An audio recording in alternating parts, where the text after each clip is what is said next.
everyone, I'm Sheena Elabore. I am Yasmin Gumapas. And I am Christine Joy Arhebra. I'm Edwin Bibia. And welcome to Kaularan High School.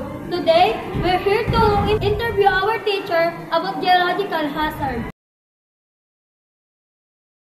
Do you have an idea about geological hazard?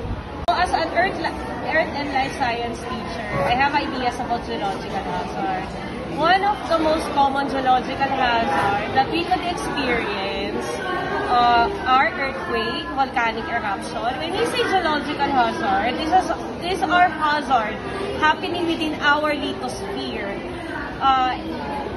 The ones that we experience here at the Nanangotas on our locale is earthquake, at which there's a movement of geologic of our lithosphere might be happening underneath our crust, which is mainly happening on our crust and movement of the mantle. Do you have an idea about geological hazards? Yes, geological hazards are categorized as any calamity or any environmental calamity that can affect the lives of individuals. Do you have an idea about geological hazards? Yes.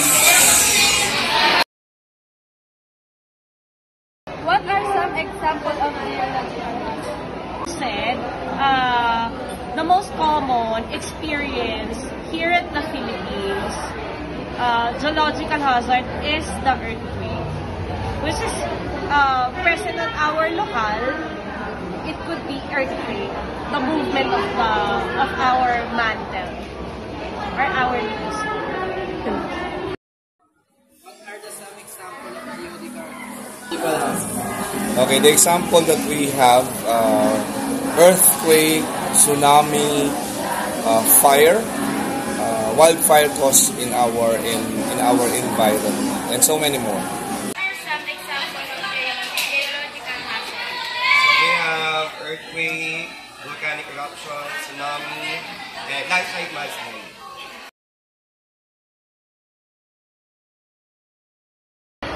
What are some effective emergency response strategies for geological hazards?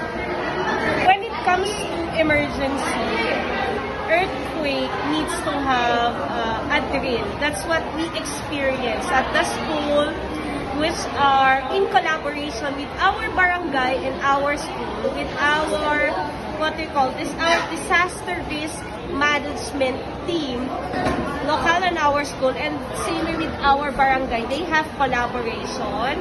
This collaboration meets the preparedness of our students and our teachers when an earthquake strikes us. So the preparation is dire needed when it comes to earthquake. We have subjects such as Earth and Life Science that taught our students the mitigation plan or the disaster plan for this. What should we do before, after, and during earthquake is very needed for the knowledge of our students, for them to be fully aware what should they do. Even at the safetyness of their homes, they would apply it at home. What should they do before, during, and after the earthquake? And I think that is the very effective way to give knowledge and raise awareness of our students of the events such as earthquake. What are some effective emergency response strategies for geological disaster? Alright, the strategies for geological disasters is the application of incident command system. If there is an incident command system, we can manage any geological hazards or any calamities that we can respond. What are some effective emergency response strategies for geological disasters? So some strategies are creating a family emergency plan, preparing emergency kit, follow government agencies like Pag-asa, through social media, e-books, and then NDRRMC. We usually receive messages from NDRRMC. Practice duck over and hold, and then follow evacuation orders, and then be aware of the warning signs. So those are strategies.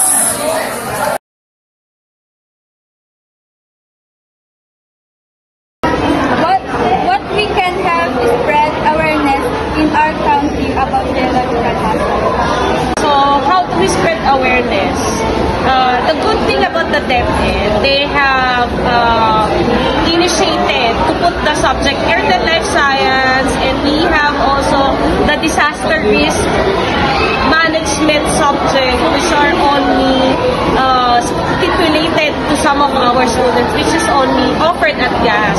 These subjects mainly give awareness of the hazard, not just geological hazard, also our hydrometeorological hazard, and I believe that this subject raise awareness among our students. In a way, our students would share it with their families, and since this subject promote awareness on the disaster, we've all known that the Philippines is situated on the circumference of ring belt of fire, and we expected more than 20 movements on our crust. That's why this subject born to give and promote awareness on our students regarding of the risk, the hazard, and this disaster that may happen to our small communities. Can help spread awareness in our community about geological hazard. Alright, in order to inspire our community, we need to have the drive that we can inform them, and we sit with the barangay officials, the barangay chairman, the councilors, and even the SK chairman and the SK councilors, so that there will be an awareness about the community and its preparedness towards calamities. Fourth question, what can we help spread awareness in our community about geological hazard? So I think one of the ways of spreading awareness is posting through social media, and then we maybe attend some seminars and workshops. Then, of course, the use of what we call informative materials.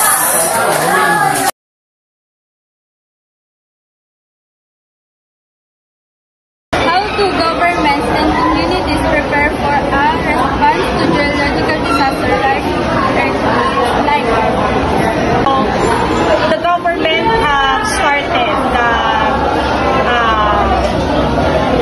started promulgating the disaster risk management. This group look or watch out for the disaster and hazards of the earthquake, not just earthquake, but all disaster and hazard that might hit the Philippines.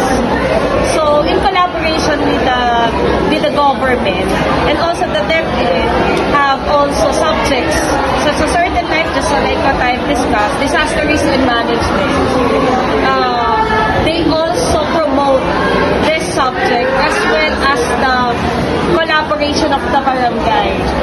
We have drills about earthquakes in the event that it strikes, tsunamis, what should the students do, where are the evacuation areas, where should be the meetup areas, where would be the suitable places at which our students and our teachers would be safe. So these drills are very important and essential to equip our students for them to be fully aware and for their own safety. And also, in a way, this drill could also be shared on their families. And it is needed to prepare a go bag. So those things are not new to us as a small community that might experience earthquake. It is also one way to promote at the TVs what should be done before, during, after the earthquake, where should be the meeting place. And I hope that our students take seriously those drills that we are promoting, that we are practicing here inside the school, and as well as the community, our barangays. How the government and the community prepare for a response to the geological disaster like earthquake. Alright, so example earthquake.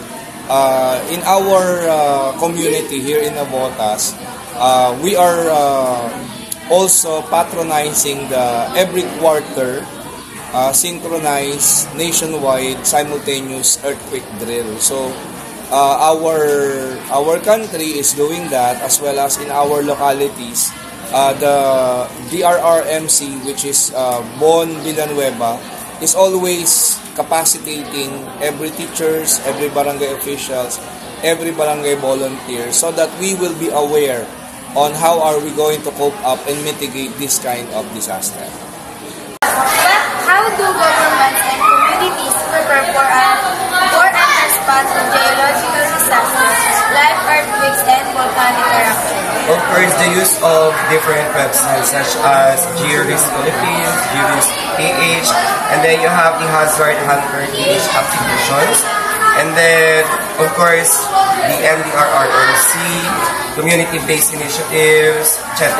So there are lots of what we call ways the government is helping us when it comes to the disaster or geological disaster hazard. So I think that's good.